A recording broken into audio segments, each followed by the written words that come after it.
11 is, let me try, Onegdiagite. I'm watching Jonathan Kleck's latest video. I'm just like 10 minutes into it, and I was just going to sit here and listen to it, maybe do timestamps. Instead, I just figured I'd push record, and then we'll just listen to it. I might not even say anything. I just want you to hear it. And if I see anything that stands out, I'll just rewind it. Onegdiagitis. Inexpressible, indescribable, that cannot basically, be fully related, inexpressible. The phone was right there anyway. And again, that is not being recorded. So you're just going to see what they usually see when I'm just sitting here watching whatever. I'm always aware that a camera's watching me, but I don't care anymore. 15. It doesn't bother me. Okay, so here comes the testimony. Y'all ready? Because at the same time, that you feel that way with people's eyes judging you. And then when you decide not to feel that way anymore, you stop caring about what you think someone's thinking, because the mindset is just you. You're your own worst enemy. You keep telling yourself things. I got up in the morning, I photographed these two phones. They both said 9/11. Twice. Angel of the bottomless pit. They had a king over them, the angel of the bottomless pit. I left the house, I was driving, I called Kat. I said, Kat, would you look up 411 for me? The Lord is impressing upon me to look up 411. Today is Kat says, April 19th. It means Kat says, it means indescribable, like an unspeakable gift. And I was like, wow, that's really wild. So I was driving, and as I'm driving, I'm talking, I was going to get a coffee at this place called the Pearl, because you can still go in and get one. I tried to go in there, Click. They wouldn't let me in. And so I went up there, and I went, oh, wow, I forgot my wallet. And I had cash on me, but they wouldn't take cash. They won't take cash. Because the mark of the beast. And so I was like, oh, that's okay, whatever. So I pull out, and I'm driving down Broadway, and I see this guy in a wheelchair. Philadelphia. His Wheelchair. And I hear very clearly in my spirit, very clearly, Jonathan, go bless him. Go give him all your money, Jonathan. And so I look over and I'm like, yeah, guy's in a wheelchair, man. Well, I had like $150 on me in cash, but no wallet. Like 150 and days. so I look at the guy, That's and I'm awesome. on the phone with Kat. That's 5 months. And I kept driving a little bit, and I said, I heard Jonathan, go back and bless him. And so I said, hey, Kat, I'll call you back. And I made a U-E, and I went back. Because when you go around the William Penn building, now I'm going the same direction. You make a U-turn. And I pull in, right? I go past him, right, and then I pull into a driveway. On the right side? That's on Broadway. So, Broad Street. I have an opening to Is that past Cherry Street? But I Before stopped Spring right Garden? at the entrance of the parking lot. Right there on the right. Coming down the sidewalk. Yeah. And I get out of my truck and I walk around. I go, hey, how you doing? I remember I said, that. I looked over and I heard in my spirit, I heard just the Lord tell me to bless you. So I hope you're not offended. And I handed him I'm not offended. $40. And he's like, I'll take 40 days. Thank you, man. And I was like, you're welcome. And he goes, that's crazy. I was just praying, asking God if he would send some help. I wanted to know, I've been asking to know the meaning of the Bible. Mm-hmm. And I was like, that's weird. And he goes, I was asking God for some. I want to know that too. But I want to know it from someone that isn't going to lie about the Word of God. That way you can get to know more of the Bible inside and out. Help, and I want to know the meaning of the word. And right then, because my truck is like in the entrance to a parking lot that happens to be the same building that houses the attorneys that own the estate on this house that I'm in. So weird. This UPS truck starts honking its horn because I'm blocking the driveway and the sidewalk. And I was like, hey, man, let me pull over. So I pull into a parking spot, and he wheels his wheelchair around, and he comes over, and this guy is just exuding joy, and I'm like, starting to think, this is weird.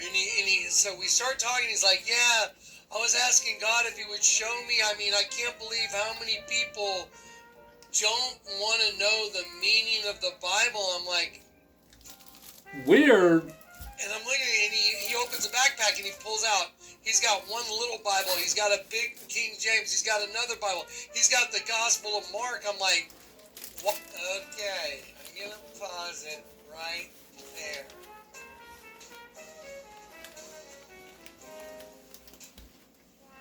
So, I was, in that encounter that you just saw that I'm giving the testimony, I was like, this is so weird. Because the guy was just exuding this joy, right? Yep. And so then I start talking to him about the meaning of the Bible and that the Lord showed me everything's upside down and backwards. It's the keys to the kingdom of heaven in Matthew 16. And I start talking about this passage and that passage, and he's just beaming, glowing. He's like, thank you so much. And I'm beaming and I'm excited because I'm giving away the indescribable gift that I was just talking to Kat on the phone about. And I'm just like, this is crazy.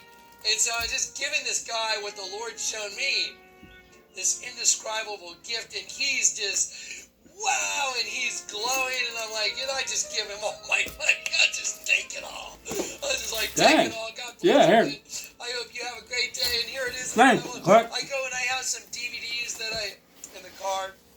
I said, if you have a chance and you watch these DVDs, I went to my car and I had a set of DVDs. I gave them the DVDs. I was like, dude, God bless you. And I was just beaming because I got to give the gift that the Lord gave me away.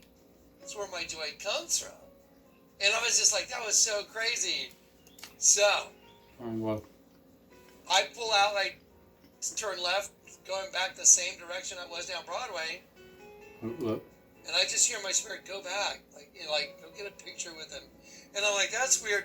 And I go, Kat, you know what? I got to call you back. So I make another U-turn and I drive back down the street. And now he's further down the street. And I pull over. And when I get out of the car, he goes, brother, can I have a hug?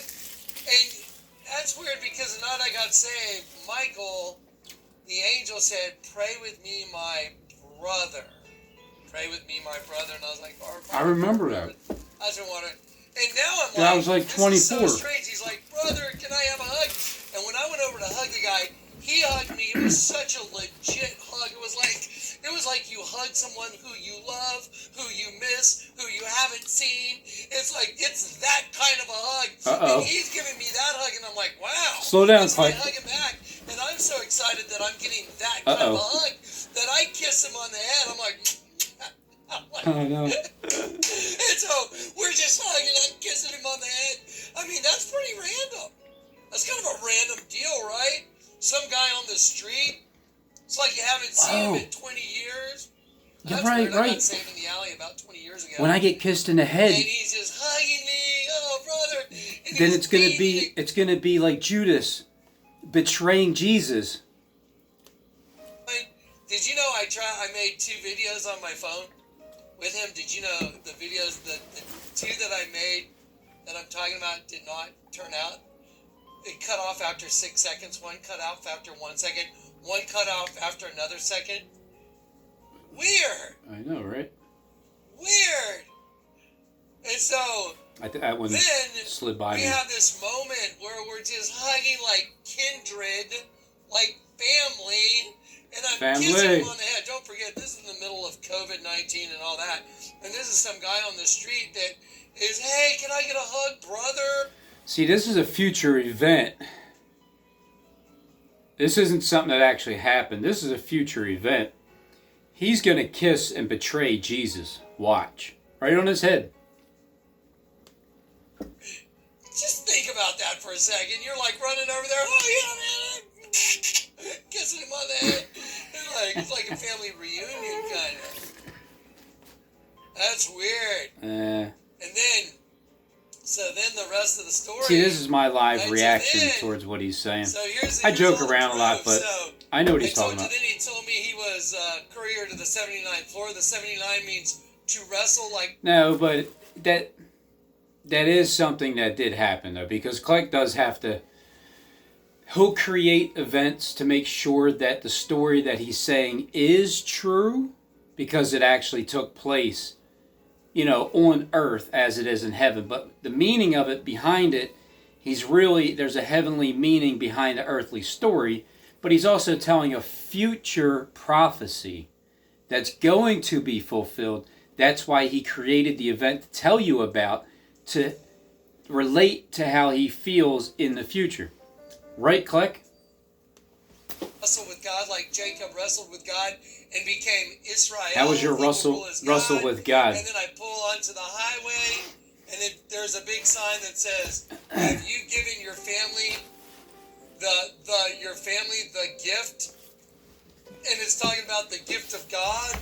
And then I pull off the highway, and there's a truck in front of me that's got 2 wrestling stickers on it with the hands in the air like champions. And I'm just like, what in the world? The name Frankie means a free man and to tell the truth. Remember the night I got saved, 100% nylon, turn it upside down, 100% no line, right? Okay, well now I'm getting ready to do this video that I've been working on for 3 days, organizing data and getting ready to blow your mind. Yes! Is that the second 9/11? Video, going to the shower, I hear the Lord say, Oh my goodness, I think he's ready. And I'm like, weird, yeah. Yeah. Yeah, that was crazy, the whole Frankie thing. And then Right. What did he take out? And right before I start the video, going to the shower, I hear the Lord say, remember Frankie? And I'm like, weird, yeah. Yeah. Yeah, that was crazy, the whole Frankie thing. And then I heard, what did he take out? And I was like, oh, he took out all those Bibles. He had like a little Bible, a pocket Bible, and he pulled out 2 more Bibles, and Is that 3? the Gospel of Mark. Is that 4? And so right now, watch. I'm going to go back. Watch this. So the Gospel of Mark. Let's see. That big boom's getting ready to happen. You can feel it, man.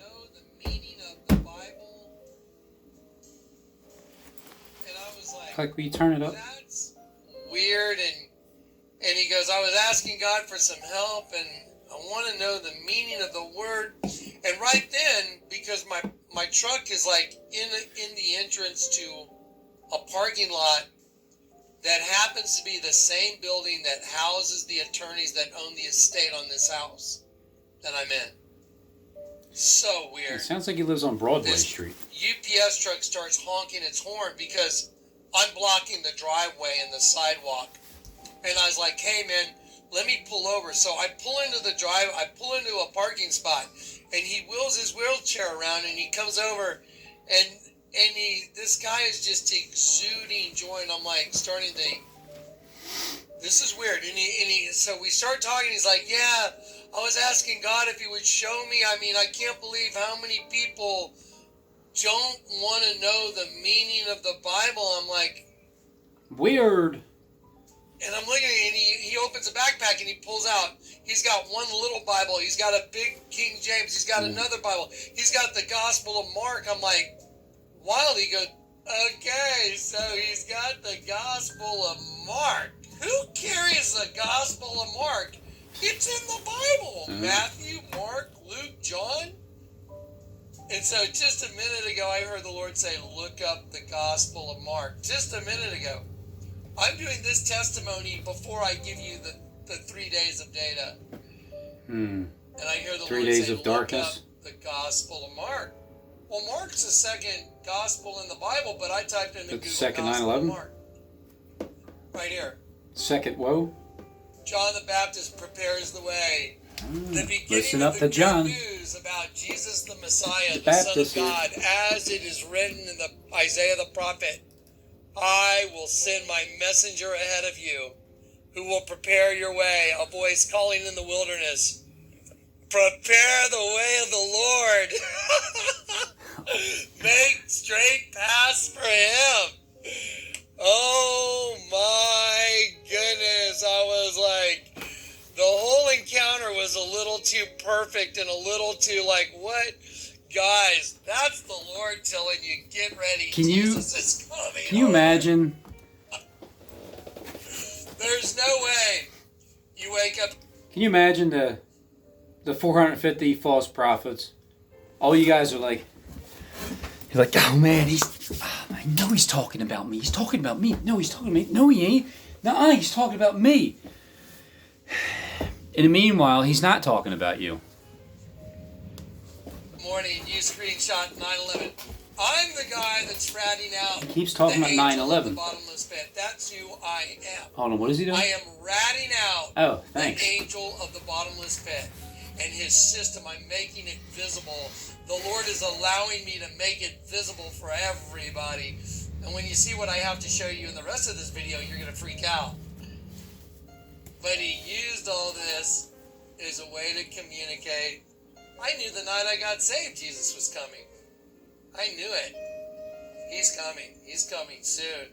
The King is coming. Why do you think there's a building out there with a crown? He's awfully excited, ain't he? With a, this is legitimate excitement. Jesus, with a bunch of doves leaving, because the King's coming. He's coming to get his church. I just was like, unspeakable gift, really? And then you pull over and the guy you're talking to about the unspeakable gift, and then you get on the highway and it says, have you given your family the gift? Really? Some guy that jumped from the 7th floor of the Twin Towers the morning you screenshot 9/11, 9/11. Okay, sure. 9th floor, huh? 7th floor. 7th and up the 8th floor. Try to wrap your brain around that. So yeah, message received. The King is coming. Sweet. What a cool way to convey the message. Jesus is coming. Prepare the way of the Lord, guys. He's coming. The King is coming. But remember, we're all going to die. So that's the great news. Jesus is coming, but we're all going to die. You know, we're all going to get slaughtered like sheep. If you read the Bible literally and you interpret it that way.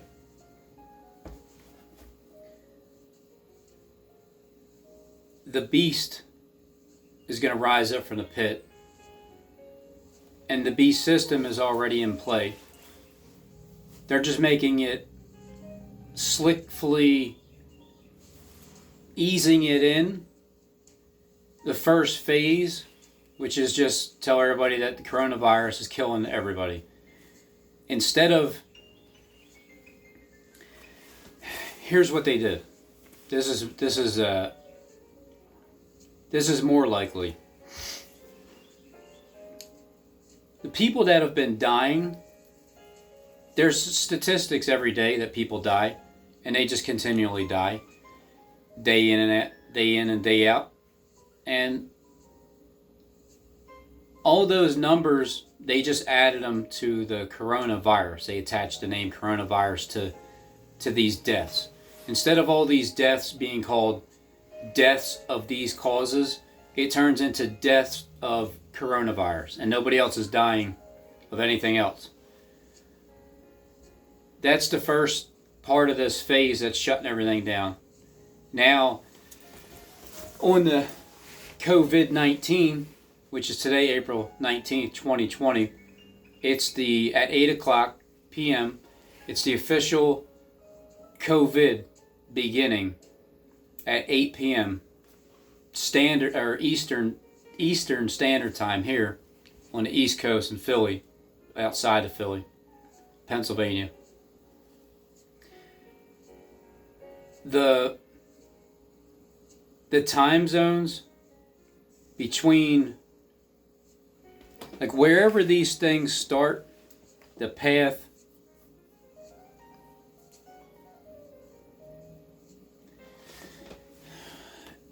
All right, so hold on. It's the second 9/11. The main target is Philadelphia. Because the way that clique does things is, and the elite, they play it out as it is in heaven, so shall it be on earth.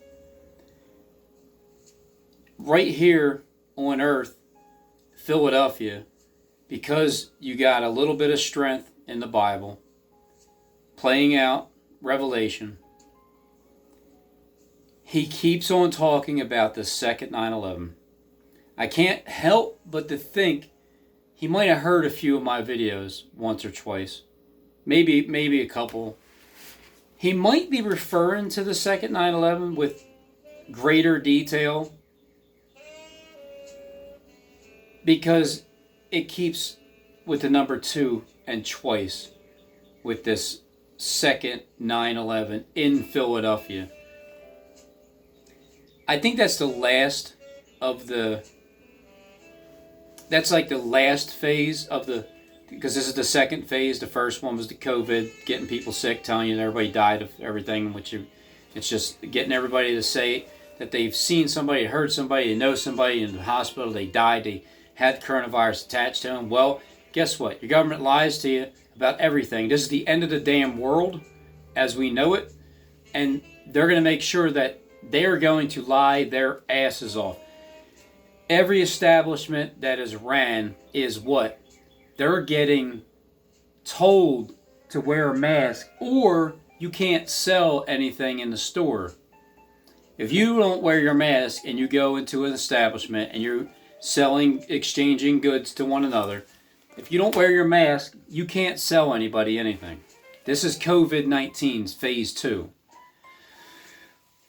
Now, also, you can't walk into the establishment without putting a mask on your face. You can't buy anything, and they can't sell if they don't cooperate. These businesses are all ran by clicking the boys. And with the businesses being ran by them, they can create whatever they want to create and say whatever they want to say, and you're seeing the results right now. This phase 2 is now more about, consumption of anything. Really no pleasant bread for me, because for Wawa, you'll never see me go into the store with a mask to buy anything. See, I'm allowed to go in stores with a mask, but who said I'm buying anything? Think about this. Starting tonight at 8 o'clock in Pennsylvania, every person that's in the store is fully aware that, not really, but the 19th of this month right now, April 19th, 2020, as of today, you cannot go into a store to buy anything, to eat, to drink, to whatever, unless you have a mask on. Everybody in the store is going to be a mixture of a couple different people. A lot of lost sheep because they were led astray. What do you expect? These guys led them astray. That's why they need a new shepherd, so they can stop being lied to, and they don't have to live in fear that they created. This fear is making people turn against each other. It's making family members turn against each other. Not here, because I've prepared people for this. Not really. Not really. Not my family, my immediate family. But I'm sure some thinking like, oh man, I don't know, Robin's a little insensitive to these people because I heard people are dying because they told me. Even my niece works in a hospital. She's a nurse. She sees the same thing. People are dying of the coronavirus. That's what she's told. She'll only repeat what she was told. It goes down the line. When the Clickin' Boys and the bros, the two bros, when they have control of everything, that's what they tell people to do all the way down there. And they do it and they listen because they're all the way down at the bottom of the pyramid and they're up at the top. And they do what they're told. And that's why when people don't want to listen to what you're saying about it being created, fictitious. The virus, it's a virus. You could put a name on any damn virus. Viruses are continually in the air. Are they not? Day in and day out, second after second, minute after minute. At this time, they're going to tell you it's a coronavirus. And then they're going to attach fake deaths to it. They're going to steal the deaths of the people that are normally dying and say it's coronavirus. They were told to do that. It's not that hard to believe that they're lying to every one of us. So now you can't buy or sell inside of the actual store, which means the 19th of April 2020 is a marking period of phase 2. Phase 2. Here comes phase 2. It's almost like eating no pleasant bread, but not yet. It's getting you close to it because, let's face it, every morning I go to Wawa and I get like an egg bowl, which they barely feed you any, but whatever. Which is, and then and I get either that or some eggs, whatever, or chipped beef. And it's warm and it tastes good in the morning. So I'm not going to do that now. I could just put on my face mask and go in and buy something. But I'm not going to go in with a face mask and buy anything. If I can't go in the store by myself, then I guess I can't go in the store then. I'm not going to barge in and be like, you need to sell me something because I don't have the mark. I haven't marked myself with the mark of certitude. I did not consent. However, I'm pretty sure I'm going to be wanting to give some updates inside of stores that have nothing but people in there who either 75% believe it, 25% you're just kind of, I got to get food. Look, I understand. I really do. This isn't going to, look, you're not going to go to hell. You're not going to go to heaven. If you put on a mask, if you don't put on a mask, doesn't matter. What matters is when they start forcing more things on you, that, because I understand, my wife will go into the store with a mask on, or my son, or whatever. I am not. I'm going to make a point. Justin's going to make a point. You'll never see us in there wearing a mask trying to buy something. Now, Justin won't, it's not his job to go in with a mask and be undercover. I'll do that. But I'm not going into the store buying anything off of you. And the reason I wanted to go in, like today, I wanted to go into Walmart so bad, just looking a little bit unusual and a little bit like, oh man, what if everybody walked in looking like me? That's scary, right? How about the people that are, because you can walk in like straight up. You can cover your entire face, glasses, up to here. Not only did I have the mask on, I had a ski mask with the covering here, the hat and the shades and the freaking headphones and the big ass painting mask with my suit, and they just let me right in. I have a feeling we're going to hear about a bunch of robberies really soon when it's nothing but, yep. I think that Wegmans is coming up, that robbery around my corner. They'll probably try to blame me. That's how they'll probably try to lock me up. So remember that Wegmans, Home Depot. But this time around, everybody that goes in has to wear a mask. So you're already concealed and you can just blend in with the rest of the crowd. But some of you can look more intimidating, like bank robbers. And I don't know, I mean, that thing, if you go in like this and you have shades on, I mean, come on, they let you in with shades and it's saying, I don't think they can recognize your face going in like that. Can they recognize your face? It's harder to. But I went in there to look as ridiculous as possible and as obvious as possible that I really don't believe the virus. But I'm going to walk in like that anyway. So I don't know how anybody could have taken me serious. That's why I seen a couple people laugh pretty hard. But you couldn't hear it in the video. So to give you guys updates, yeah, I'll probably pop in the store and just give the video and just show you how all the people in this store are all in compliant with, because you got to remember, you can't go into that store and buy anything. I wonder if you can just walk in without buying anything. I'm, what are the specifics, the rules? It says you can't enter into the store without a mask. So you can't enter, period. But if you go in with a mask and you don't buy anything, what are you doing? Well, just giving updates. And then try to go in, maybe push the limit as much as possible. Maybe you can go in, maybe you can take the mask like this, show it as soon as you go to the door, and then put it in your pocket. And then see if if you go into Giant, you can see if the robot Marty will kick you out or put you in line. Like, who's going to tell you to put your mask on? Because right now it's just regular people in the supermarket up at the front, like a kid telling you. And then when you're inside, who's going to tell you to get in line and put your mask back on, sir, while you're in there?